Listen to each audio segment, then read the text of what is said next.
गुन्हेगारांचा कर्दळकाळ। Crime patrol news.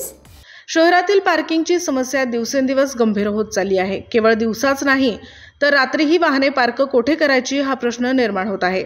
या समस्येचे गंभीर रूप कोंढव्यात बुधवारी मध्यरात्री समोर आले। सार्वजनिक रस्त्यावर कार लावल्यामुळे पार्किंगवरून 2 व्यक्तींमध्ये वाद झाला। वादाचे रूपांतर तीव्र हाणामारीमध्ये झाले। त्यानंतर दोघांनी एकमेकांवर धारदार शस्त्राने वार करून एकमेकांना जखमी केले। या घटनेत दोघेही गंभीर जखमी झाले असून ससून रुग्णालयात त्यांच्यावर उपचार सुरू आहेत।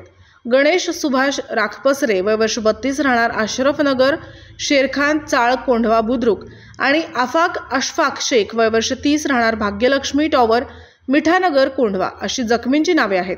ही घटना कोंढव्यातील कौसरबाग येथील सना हॉस्पिटल समोरील सार्वजनिक रस्त्यावर बुधवारी 19 मार्च रोजी रात्री 11:30च्या सुमारास घडली। पोलिसांनी दिलेल्या माहितीनुसार गणेश राखपसरे यांनी आपली कार कौसरबाग येथील सना हॉस्पिटल समोरील सार्वजनिक रस्त्यावर पार्क केली होती। त्यावरून त्यांचा आणि आफाक शेख यांचा वाद झाला।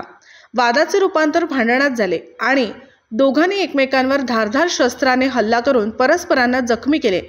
या घटनेत दोघेही जखमी झाले असून त्यांच्यावर ससून रुग्णालयात उपचार सुरू आहेत। दोघांनीही एकमेकांविरुद्ध तक्रार दाखल केली असून दोघांवर गुन्हा दाखल करण्यात आला आहे।